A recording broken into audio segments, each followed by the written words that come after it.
Welcome to the Counselling Tutor Podcast, the must-listen-to podcast for students of counselling and psychotherapy.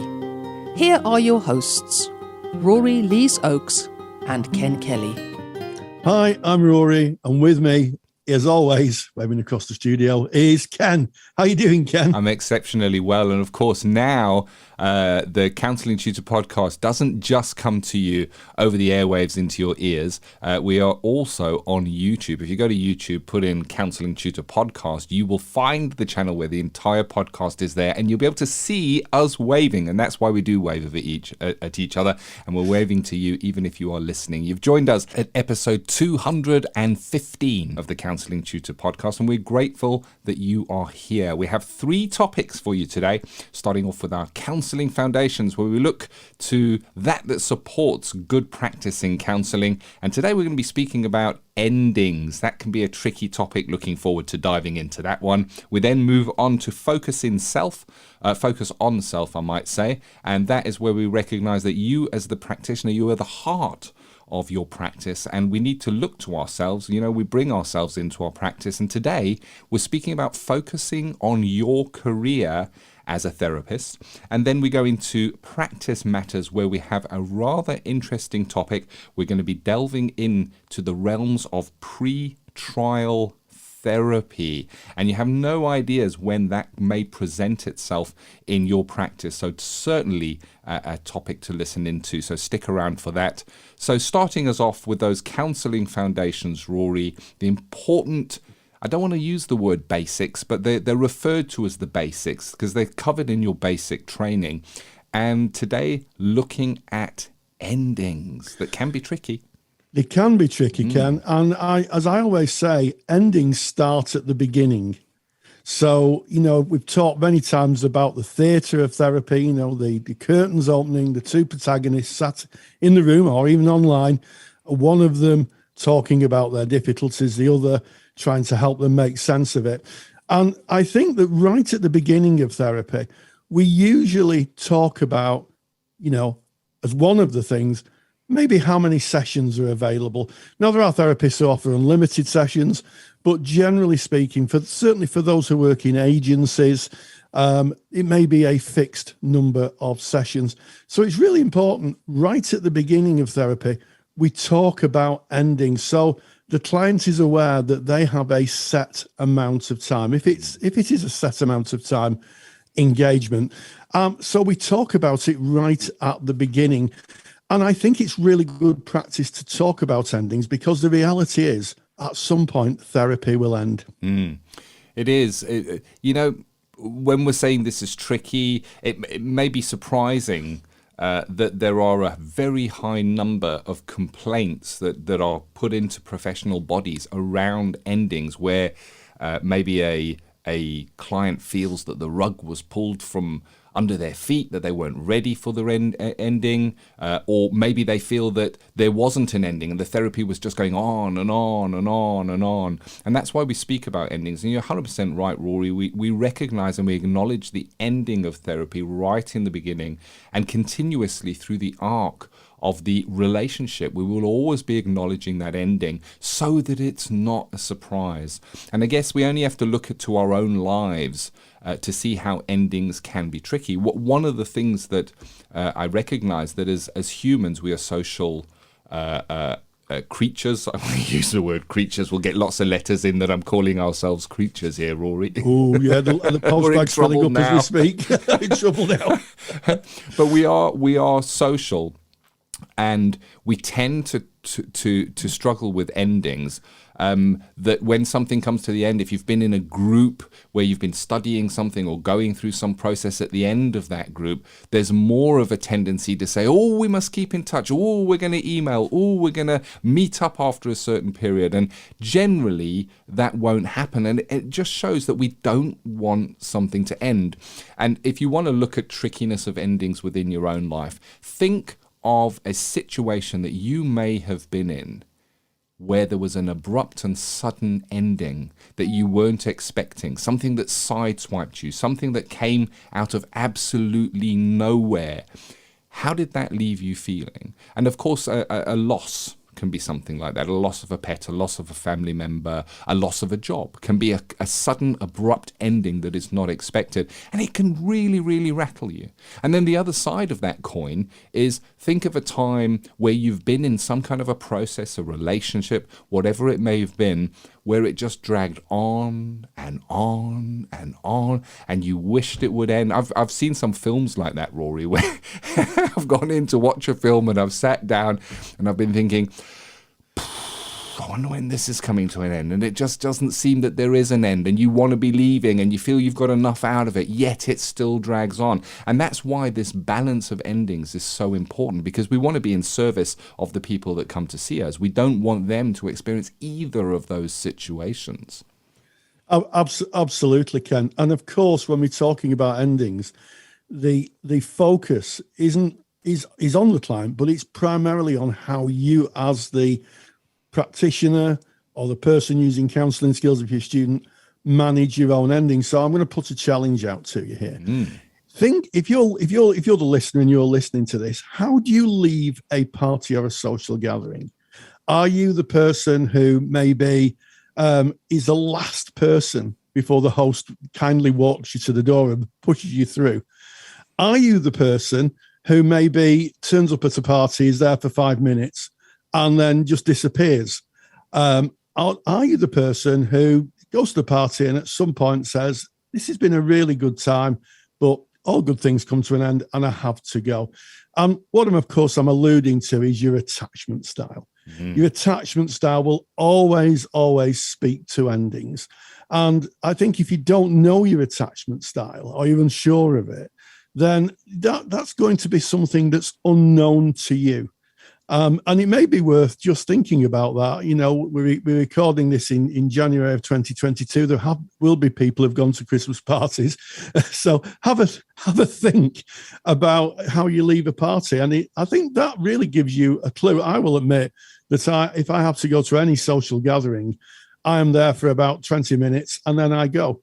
And that links strongly to my attachment style. And I tell the host, I say, I might not be around for very long. I will come in, I'll say hello, and then I maybe go. So it's interesting, and I have to be thoughtful of that attachment style when I practice. And that is how you deal with and interact with endings, Rory, and that's really interesting because I can relate to that. You know, with myself, if there's an engagement or something, I want to know, what time does it end? That I'm interested. What is the end time? And if there isn't an end time, I get a little bit uncomfortable, and that's linked to my attachment style as well, because there's this like never ending. So what I might do is I might go into the host and say, it's great to be here. I just need to let you know I need to leave by. So I'm acknowledging the ending when I arrive, and then when it comes time to go for myself, my way of dealing with an ending is I go, right, thank you, goodbye, and I leave. Now, if I take my partner, she's a great example of a different attachment styles with an ending. From the time that she mentions, okay, it's time for me to go now, to actually leaving the event and getting out of the door can be a couple of hours. There's a very long, drawn-out ending and conversations that happen along the corridor along the way. And that's fine, but it's knowing who you are and how you deal with endings and recognizing and seeing how does that show up in your practice, in your helping practice or your counselling practice if you're a counsellor. Because there is also the danger of avoiding endings as well, Rory, I think we need to touch on. So if we recognise that generally we can struggle with endings as humans, we don't want something to end, there's always this hanging on to something that's going to happen in the future, then are we in service of our clients if we are dragging the therapy on? As the therapist, if we're kind of dragging them along, how do we recognize it's the right time for the client? And we're not looking to create a dependence on the counseling relationship or the helping relationship. We're looking to create independence. And that independence is at its strongest at the end of our part in that relationship. Of course, the process carries on for the person that's been engaging in the helping relationship. But at the end, that is when they go on to live and interact with the growth, with the shift, with the mindset that they've gained from therapy. Absolutely, Ken. And I think this starts with discipline. And it starts with discipline, first of all, in training. You know, Ken and myself have taught many students. And when we looked at doing skills, and of course, Ken's interest and mastery is in skills, endings was something that we really focused on. Whether it was saying, as we've just kind of outlined, that therapy or any interaction comes to an end, it's about how it's managed. So in individual sessions, it may be something like saying, we've just got about 10 minutes left.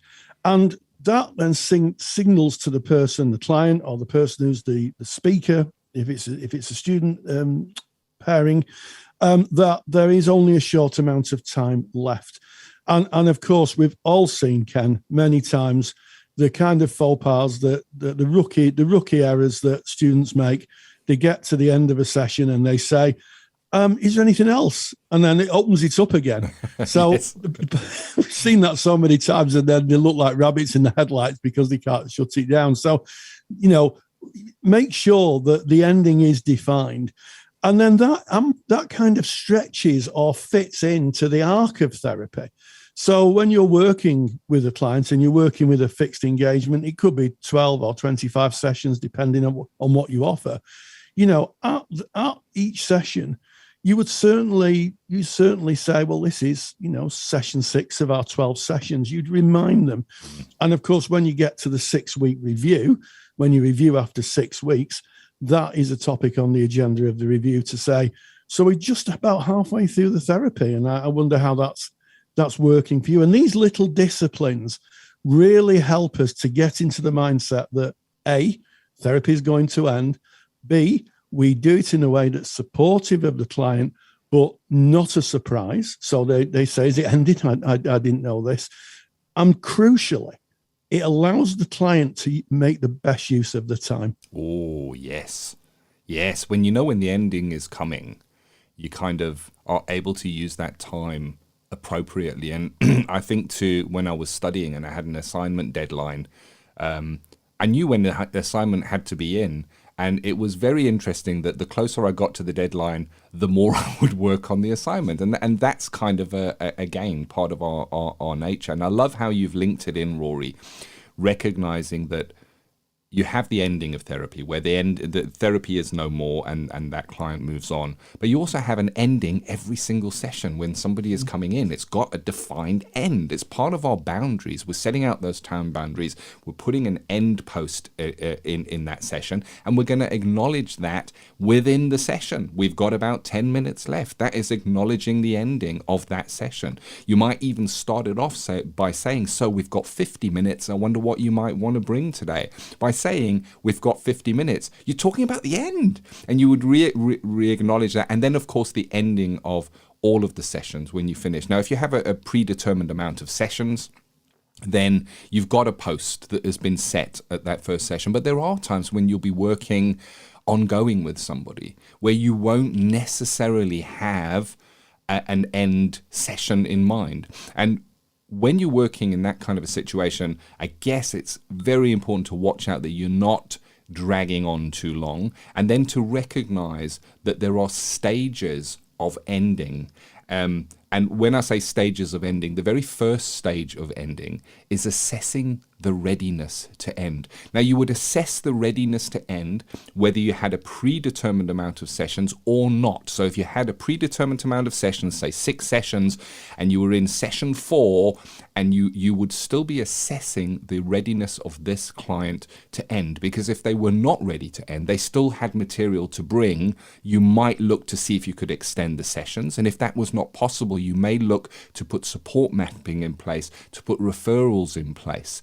And assessing the readiness to end, that's about checking in with that client, finding out where they are, checking when they presented for therapy, what was it that they checked in with? What was it they said they wanted to get out of therapy? You could maybe reflect back, when you said that you came in, you said you were struggling with anxiety, with certain type of events.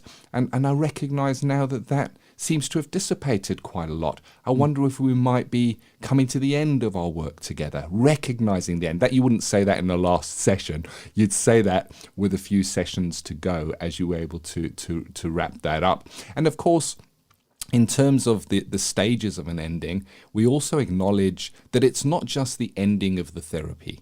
It is the ending of a relationship. We speak about how important the relationship is in a helping relationship, that it forms the bedrock of everything that we do. And when therapy is ending, a relationship, somebody that a bond and rapport has been built with is ending, both for you as the therapist, but most importantly here for the client. They may have been in a relationship that they've never experienced that kind of relationship in any other aspect of their life ever before, because it's a very special and nurturing place to be, therapy, or it can be. And it's not just the ending of therapy. And we as therapists specifically, if we've been practicing for many, many years, we may forget that a very strong bond may have formed. And it's about acknowledging not just the ending of the therapy, but the ending of the relationship between you and that client. And then finally, empowering that client. That's the last stage in that process, empowering them, making sure that they're okay, making sure that they can go on, be safe, and mapping support where needed. Yeah, absolutely. I you've hit the nail on the head, Ken. It is about the ending of a relationship. And I think that we have to acknowledge that some therapeutic relationships, in terms of the therapist, will be more meaningful than others. So some clients you will miss. And I will be completely honest. There are clients where I've thought to myself, do you know, if we were in a different relationship, we'd probably meet up for a coffee. That our values are aligned. They're lovely people. I could see that person being a friend. And again, there lies the discipline where we have to say to ourselves, well, that would be lovely, but, ethically and professionally. And of course, the client may not want us as a friend. They may not want us as a friend. So we have to be thoughtful of that. And of course, the best place to take that, if you've finished a therapeutic engagement and, you're feeling that loss, the best place to process that, of course, is supervision. Take it to your supervisor and discuss it. And it's really all right. The amount of therapists I've met, even experienced therapists who felt really guilty at missing a client. And why wouldn't you? Because, therapy is an engagement of us. We're bringing I and thou to the relationship. Why wouldn't we miss people who we've had a meaningful interaction with, who we've walked alongside through the difficult and dark times of their life? But unfortunately, it goes with the territory. Part of the patch of being a therapist is you have to let them go. And some clients are easier to let go than others, I think. Yeah. And it circles back as we come to the end of this topic to what is your relationship with endings? Because that's what's vitally important here. Yeah. You can manage the endings, you can learn the theory about endings and put that in place. But what is your relationship? What is your attachment style? Yes. And how do you react and act within endings? And I look back at my own journey, because that's the only one that I can really know with any kind of depth. And I really struggled with endings. And less so today. I've done work on it, and I think endings are about personal development. We look at ourselves and we develop personally, and we can adjust how we view and how we deal with endings. And today I found a little analogy that works very well for me. I think of endings like a book. A book has got a beginning and it's got an end, but then it's got chapters. And if a book was just one chapter long, it would feel like this is going on. The little endings make sense. They stop. And when one chapter comes to an end, like a session comes to an end, it kind of invites a new chapter. And you may refer back to things from the first chapter, or you may start with a different kind of storyline. And that gives the client the opportunity to do the same. And when you finish a book, and I don't know if you can relate to this as a viewer on YouTube or a listener of this podcast, I've just recently finished a book. And as I was getting to the end, I was going, I don't want to finish this book. I was really enjoying the book. And I got to the end of the book and it was like, oh no. And I'm still missing that book. I'm missing that book, Rory. I wanted the book to be an extra few chapters long because I was really enjoying it. But but gives me the opportunity to start a brand new book. And I wonder what that might hold. Yes, it's in therapy, it's onwards and upwards. And I always like the analogy of walking with the client. You know, you're a kind of guide, and you go with the client where they want. And eventually, you know, you meet them at the bottom of the hill. And when you get to the top of the hill, the client moves on. They carry on across the plane, and you just kind of walk down the bottom of the hill and wait for the next client. And and I think that if you're a relational therapist, the clients will always be with you. That you'll always carry their essence with you. But it is very, very important, as Ken said, to understand your attachment style, and also not to feel too guilty if you miss some clients more than others. We've got a handout for you. It is on endings. It kind of covers some of the topics that we've discussed today. It is actually a chapter taken from a book I wrote called Basic Counselling Skills, a Student Guide. And it's taken from the chapter on endings. You can have that free of charge. Just go to counsellingtutor.com, navigate to the podcast tab right at the top, and just select episode 215. And right there on that page, you will be able to download your free handout on endings. And that brings our Counselling Foundations, Rory, to an end. You got it. And you know, if we didn't end that, then we couldn't move on to our next topic. And our next topic is Focus on Self, where we recognize you are the heartbeat of your practice. And today's topic is something we hear again and again and again and again. And I think we'll be still hearing it in 5 to 10 years' time. And it's around your career as a therapist, Rory. Absolutely. And I know I talk about this a lot, but when I first entered therapy training in the late 1990s, it sounds like a long time ago, we were a cottage industry. And generally speaking, the people I trained with were interested in helping people, maybe doing it on as a part-time basis, or a retirement. A retirement. I'm not going to use the word hobby, but something you can take into the retirement. Nowadays, we have now formed into a very professional organization. My tutors talked about it being an emerging profession.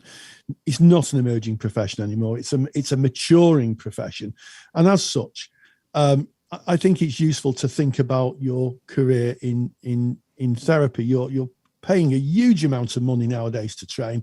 You know, how are you going to use that? And I think it's okay to talk about money and talk about, paying your bills, maybe buying some food, maybe even having a holiday. You're doing a job, you should be paid for it. Let's be clear about that. But I think that a lot of therapists now have a portfolio career where they may do some therapy, they may do other things such as supervision, they may do some teaching, they may do some mental health training. I think that there are very few, and I stand to be corrected, people who probably just do therapy. And if they do, that's great, good on them. But I think a lot of people are looking to more of a portfolio career. And part of this, Ken, it's been driven by research. Those students who've graduated over the last 20 years have gone on to be researchers, and as such have flourished the profession. They've given a voice to the things that people were struggling with. They've put in a vocabulary for what's going on for people. And if we think about race and counselling or culture and counselling, when I started, there wasn't a vocabulary for it, and that vocabulary is driven by research and people having discussions. And now there's trainings flourishing, and we're now engaging with a different form of client. So having a portfolio career I speak as someone with a portfolio career, is very, very rewarding, because you get to contribute to the profession in many different aspects. Yeah, I think this is a very interesting topic. And I remember when I was doing my studies, coming to the end of my studies, where I was looking at, okay, what's my progression here? Where am I going? What are the job opportunities? And in fact, I remember when I went to go and sign up for my very first level 2 basic counselling getting an understanding of counselling, my 10-week course. I remember while I was filling in the forms at the college, asking the person, saying, "Are there any good jobs in counselling?" And that topic comes up again and again and again. And if you want to be part of those kind of topics, then make sure that you join our Facebook group. Just jump on Facebook, put in Counselling Tutor. Tens of thousands of counsellors, psychotherapists, students, tutors, supervisors. We all hang out there. And these are the kind of discussions we have. So come and join in those conversations. And very often we will hear that there's no money in counselling. There's no jobs in counselling. Yet there's so many counsellors, and they're out there and they're working and they're in jobs. And I know some counsellors that are doing really, really well. And what they've done, Rory, is exactly as you said. They have diversified their offering. They do a lot of different things. They might do some agency work a few times a week. They may have some private practice clients that they see either from their home or from a premises that they have or rent. They may offer supervision, as well as another form of, I guess, running a therapy business, as it were, to keep the lights on, to keep the tins of beans in the cupboard, as it were. There's a big turn now to working remotely, where you can work telephone, online, which broadens the base that you can work in. No longer are you restricted to your town or a 5 to 7 mile radius of where your practice is. Now you can really, those regional borders certainly are falling away, and in some cases international borders where it is carefully run, and of course due diligence is paid to international law and the training therein. There are training opportunities where you can speak as a CPD provider, continuous professional development provider. Rory, myself, and our team at Counselling Tutor, we have a library called the Counsellor CPD Library. It's for qualified practitioners for ongoing training, development, and we have lecturers that come and speak to us all the time, and they're paid for their time, they're paid for their expertise. I think there's a lot in terms of diversification that you can look at as a therapist. It's not just going into one job at one place or just being in private practice and seeing people face to face. I think it's about looking at what are the different areas, the different elements. There is course specialisms. School counselling in the UK at the moment, very, very big. Certainly in Wales, there's now a counsellor in every single primary school I know. And the same programme talk about rolling that out in England. It's about keeping your ear to the ground. What are the new developments? And, you know, when we take our base counselling training, it is just that. It is the base. We then go out and our clients will teach us. But there's so much opportunities to specialise and to specialise in allied areas of counselling. I know many counsellors look at coaching. Of course, it's additional training, but it offers additional income streams. And it's almost like more arrows in the quiver, Rory. There is hypnosis for those that it fits. You know, counselling and hypnosis can go hand in hand. I know counsellors that study mindfulness, that work in Reiki, and not all of these may fit for you, but it's about looking around and seeing what does fit for you. Where are the areas? Because I think underlying what we do as counsellors and psychotherapists is that want to help, that want to make a difference, that want to change the lives of others by being there for them. And there's more than just one way of doing that. Absolutely, Ken. And it's really interesting because Ken and myself have both had portfolio careers in counselling. Ken worked in recovery services for a time. He was a recovery manager, helping people access recovery. I worked for NACRO, which is a charity for ex-offenders, resettling them. I worked for the probation office as a housing advice person. I worked as a mental health support worker, a key worker, and I worked, helping people who'd come out off the ward, under section to re-establish themselves in the community. And I was, for a short amount of time, a teaching assistant. And all of those things and then of course I actually became a teacher, as did Ken.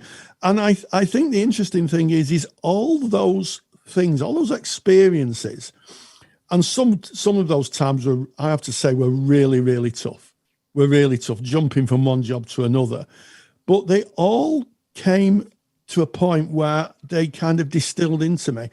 And it's just a huge knowledge base, and more to the point, a great understanding of where people find themselves.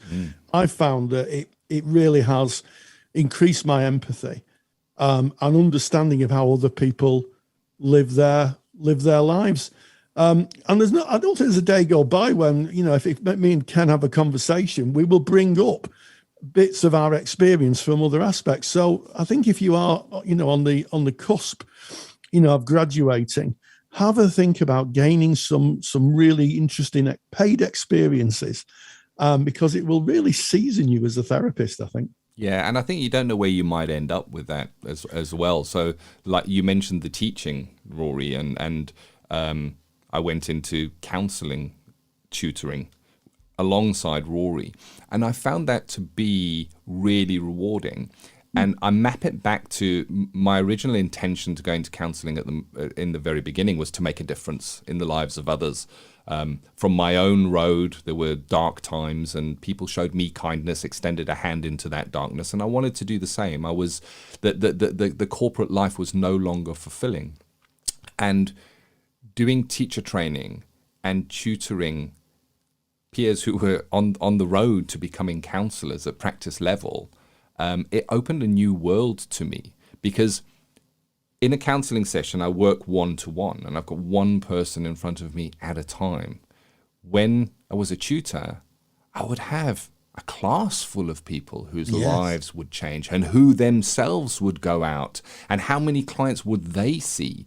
So that making a difference became larger.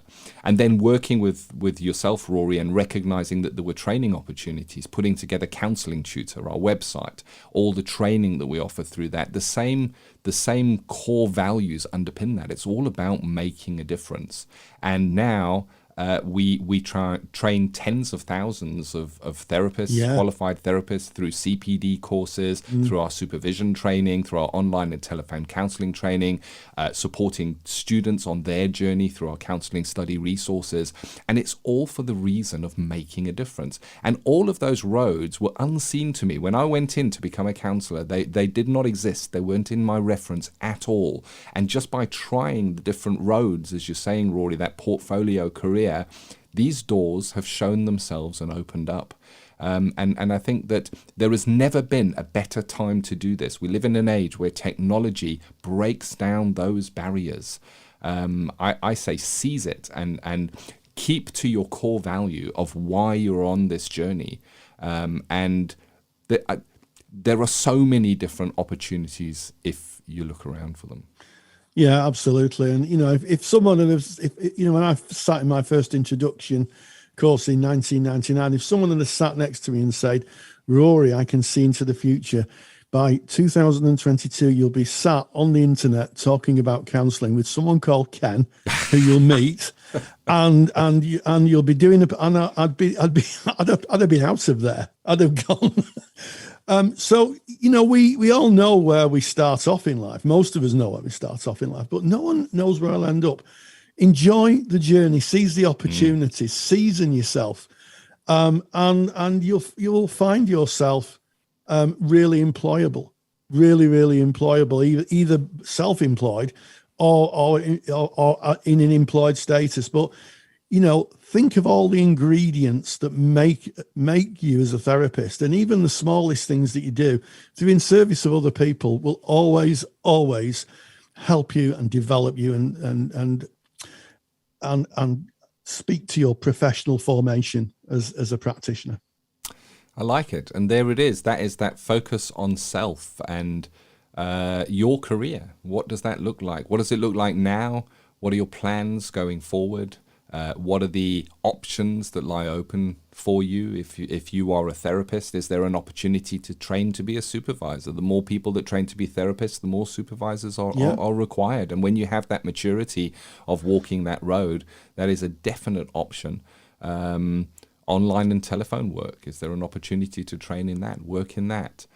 Working with young people, is that an opportunity? There's so many opportunities out there, and we just wish you all the best in whatever you choose to do. Absolutely. So, moving away from that focus on self, we now look at practice matters. Practice matters. I love this section because practice is broad. We look at all elements of practice, whether it be managing your practice and taking notes or contracting, any element of practice. And we often look at different kinds of presentations that may present in counselling. And today's, Rory, really, really excites me because this is about pre-trial therapy. Yes, and I have to say that I was delighted with this interview, and it's so important. We get lots of letters. I get emails of people who've had their notes requested by the police, or from the Crown Prosecution Service, sadly, and sometimes coroners, because the client has died, and how to work with pre-trial therapy. What happens if you have a client who discloses that they're going through a court case? It's a worry for a lot of therapists. What can I say? How can I work with that? So I caught up with Erene Hadjiioannou, who is a real expert in this area and has contributed to the forthcoming changes of the Crown Prosecution Service's guidelines to working with those who are going through a court case. So just to be clear, we recorded this in the January of 2022. So please check the guidance, if you're listening this in the future. But Erene really did outline how to work with pre-trial clients in pre-trial therapy, and this is what she had to say. Practice matters.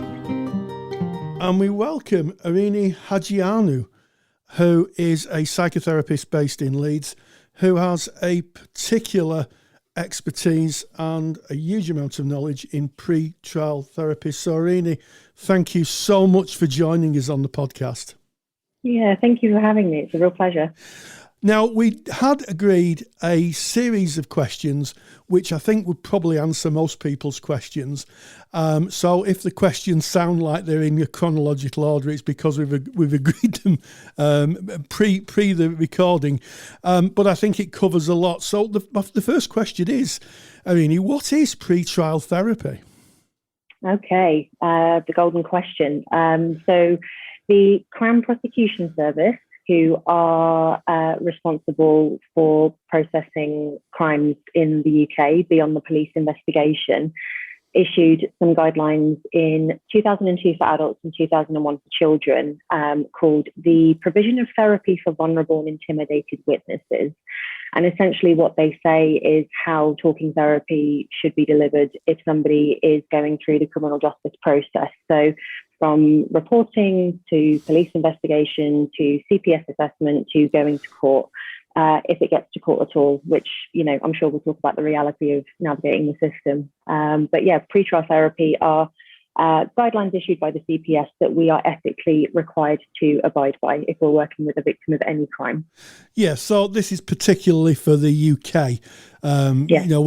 We have a worldwide audience, but this is for the UK. So if you are counselling someone who's going through the criminal justice system in your country, it may very well be worth checking what the guidelines are in your particular region or country of the world. It seems to me there's a huge amount of confusion for therapists around criminal justice and what can be offered in terms of a therapist. Yes, definitely. I think it's unfortunately partly down to there being no standardised or mandatory training in the field of counselling and psychotherapy on this topic. And I have to say, I found out about this 2 years post-qualification when I was setting up a counselling service in a rape crisis centre. So as you can imagine, I had to learn very, very quickly, but it was really eye-opening in terms of the discrepancies of people's understanding and service provision, like nationwide, even within the rape crisis network, it's inconsistent. And I have also kind of heard through the work that I do with survivors of sexual and domestic violence that sometimes even the police are a little bit unsure about these guidelines as well. Yes. So that gets us neatly onto the next question, doesn't it? What are the guidelines in place? Mm-hmm. How long have they been around for? And also, we're recording this in the December of 2021. There are going to be some upcoming changes. Yes. Yep. Yeah. So the current guidelines as they stand have been around for about 2 decades, so a very, very long time. And there are a couple of areas that are really important for therapists to be aware of. Under the current guidelines, a victim of a crime cannot speak about the details of what they've been through with a therapist. And actually, the guidelines also state they can't talk about that with friends or family either, which I'm sure in practice almost never happens, because that's basically a full-on silencing, really. But the concern on the part of the Crown Prosecution Service is that somebody's oral account of what happened to them, i.e. their story or their narrative, as we might say in therapy, is their evidence in their case, and that must be protected. And that's a little bit of a nod to, I guess, the objectivity of the criminal justice system, which is very much based on, is the evidence consistent? Do they all point to the same outcome, et cetera, et cetera? And of course, another area for therapists are requests for therapy notes as evidence, which is, of course, very anxiety-inducing for many. Yeah, so just to be clear, the guidelines would be that people could come to therapy, but they mustn't discuss the case, or they mustn't discuss any of the people in the case, or anything like that. It's a big part of someone's life, isn't it, that they can't discuss? Yeah, absolutely. And I'll be clear that what people can discuss under the current guidelines is they can discuss the impact of what they've been through, and they can talk about what it's like to go through the criminal justice process, which is unfortunately often re-traumatizing, particularly for survivors of sexual and domestic violence. So there is still work that we can do, but again, to go back to an earlier point, huge discrepancies in how services are provided. And I think actually there are instances where people refuse therapy when it's offered for them because they can't speak freely, which is completely understandable.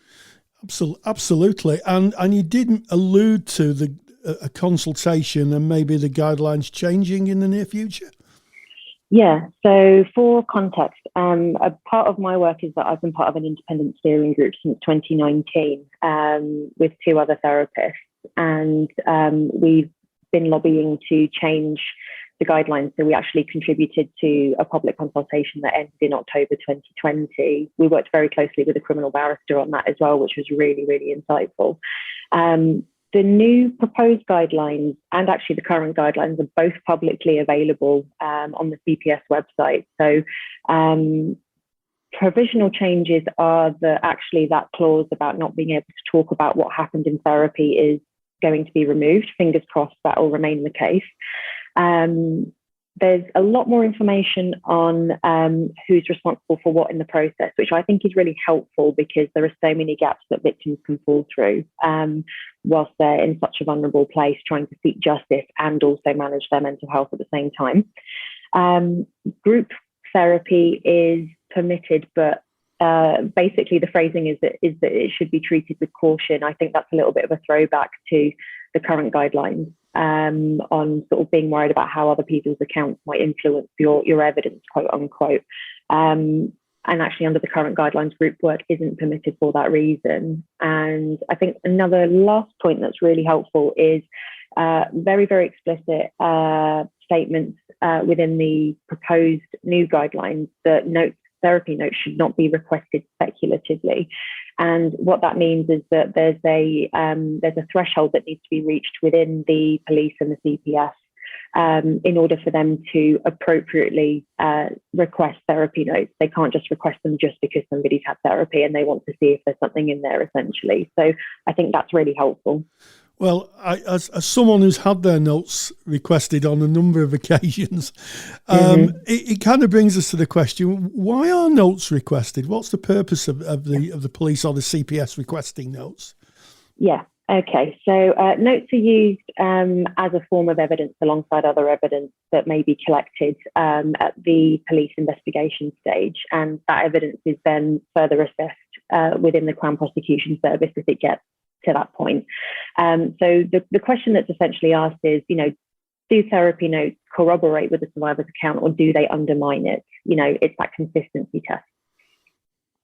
Yes. And I guess there'll be a lot of people listening thinking, well, how do I make notes when my client may be going to court without compromising my practice or the process within the criminal justice system?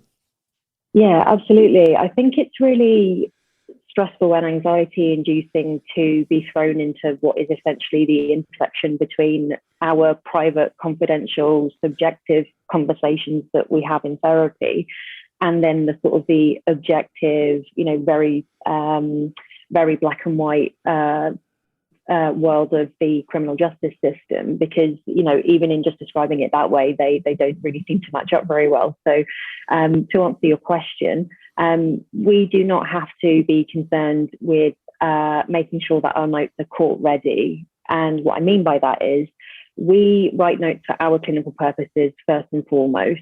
So that's the purpose that they serve. And in order, I would say, to protect the privacy and confidentiality of the very subjective conversations that we have in therapy, as well as also potentially passing over information that may be helpful, which is beyond our control, once we hand them over, is essentially to use umbrella terms. For example, sexual violence as opposed to, say, rape, sexual assault, or domestic violence, as opposed to, again, more sort of specific categories. And the reason for that, as I say, is that it just protects somebody's privacy in terms of the conversations that you have. I think it also honours the subjectivity of the client's personal process in therapy without jeopardising that idea of consistency. So, for example, I've definitely worked with survivors that sometimes don't have a word for what happened because it's all too re-traumatizing, and then they might find a word that suits them. But of course, for somebody looking over notes, they might say, well, how come you've not mentioned it there, or it's got a different name here? Therefore, there's questions that arise from that. And it, quite frankly, we don't really kind of amend the interventions that we make depending on the type of abuse that somebody's experienced. So for us, it's just we're maintaining our integrity. We're saying this is what was discussed, this is the work that we did, and also protecting that confidentiality and privacy. Yes, I think that is just so useful not to audit ourselves. We are working with the client and we're recording factual information that they tell us that our notes should be factual, not have any speculation in. Or yes, exactly. So, how would a therapist manage a request for notes? So, say for instance, I've had a request from the police. I've had a request from solicitors before now. How do we manage those requests? What do we do? Yeah. And obviously, from an empowerment-based perspective and sort of keeping the spirit of the sort of collaborative, co-created therapeutic work, I guess just really respecting that is, having a conversation with your client. It might be that the request comes through them, or you might be contacted as an individual or, within an organisation.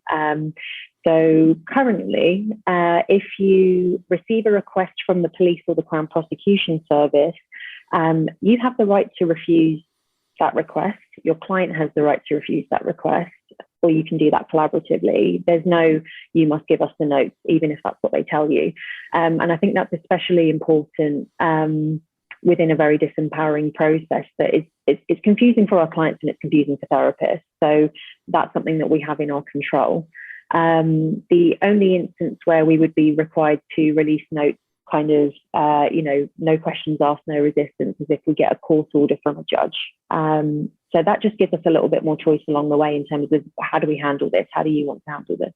Yes, and I think that might be surprising maybe for some therapists that we can actually turn down a request from the police and the Crown Prosecution Service. Yes, much as we respect our colleagues in in law enforcement, there is a principal position, isn't in both the medical field and the therapeutic field regarding confidentiality. Yeah, and I think it's important here if we recognise the fact that anyone, unfortunately, can be the victim of a crime, and the criminal justice system is not a safe or viable system for everybody. And I think that in particular, the racial justice movements of 2020 have, highlighted that yet again. So again, I think as therapists, we really do have that responsibility to come from that empowerment-based perspective and provide choice and collaboration wherever we can, if it's in our control. So it's just kind of really sticking with the client's process as much as possible.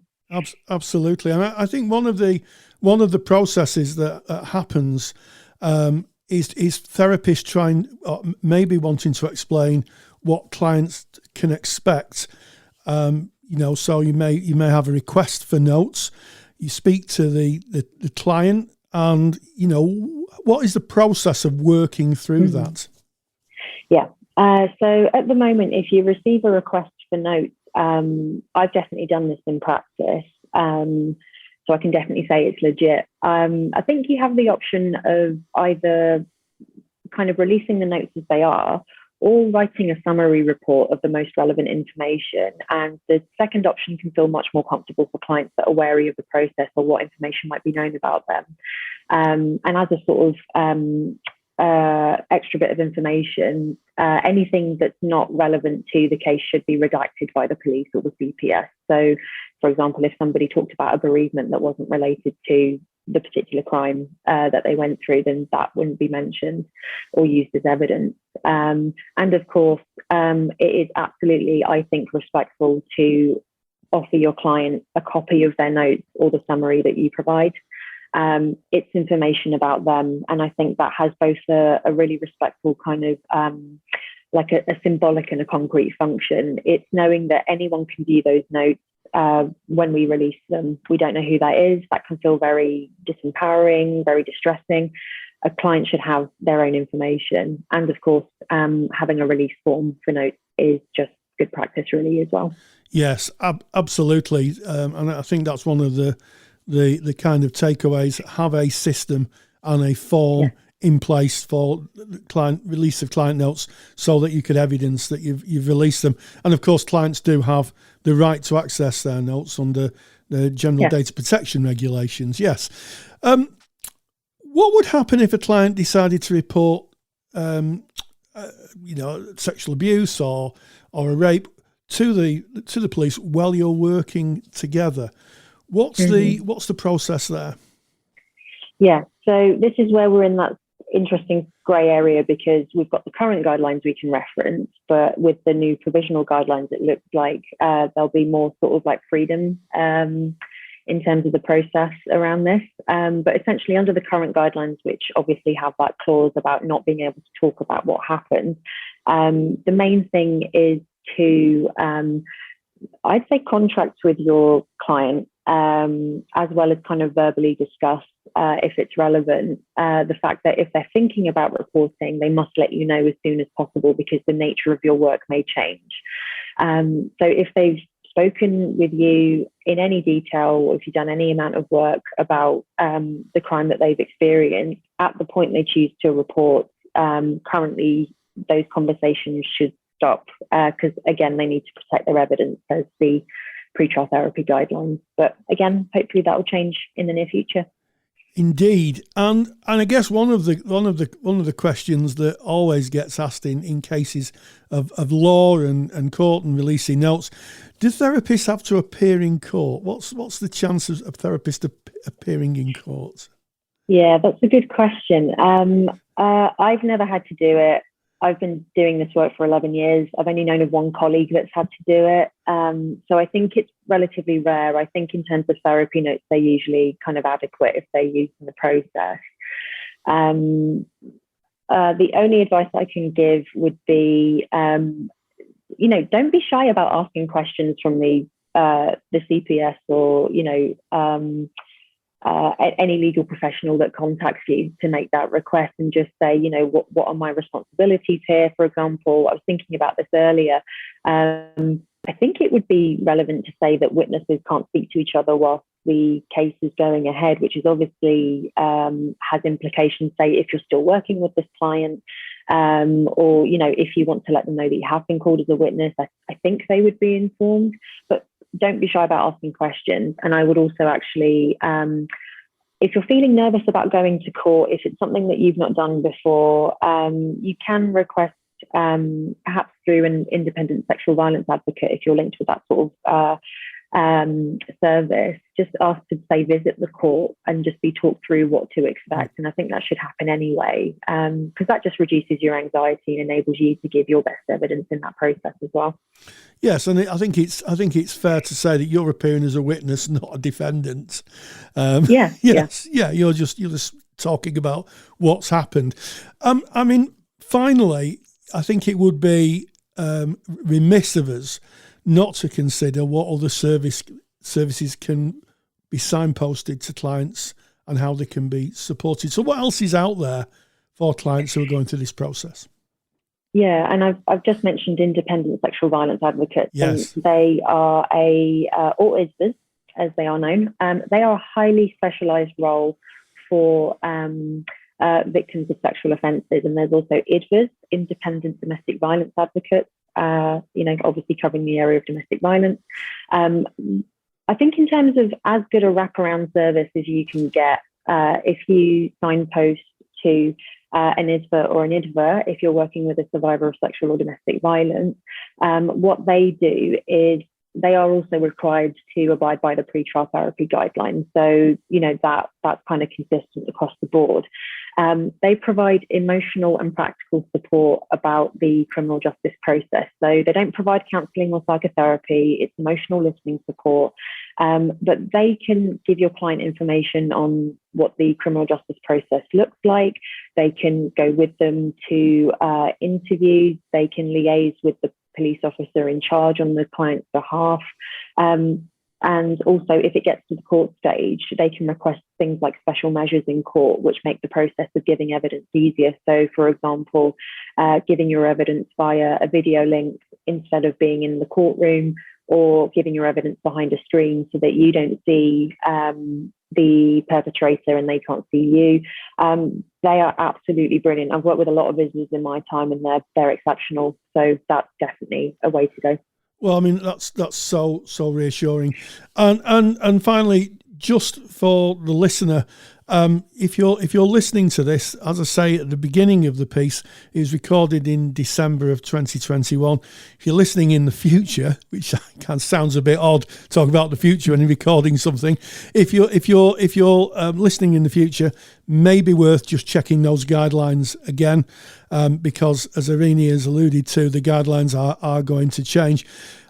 I think this has been a fascinating insight into, and an important insight into, how we work with our colleagues in criminal justice and support the clients. So, Erene Hadjiioannou, thank you so much. Big thank you to Erene, to you, Rory, as well, for hosting that interview. This has been episode 215 of the Counselling Tutor Podcast. Yes, and as we come to the end of the podcast, where we started off looking at endings, then we moved on to planning your career. What opportunities are out there for you if you're in the process of starting your training, or you're just leaving training, or you're a practitioner looking at what opportunities exist in the world.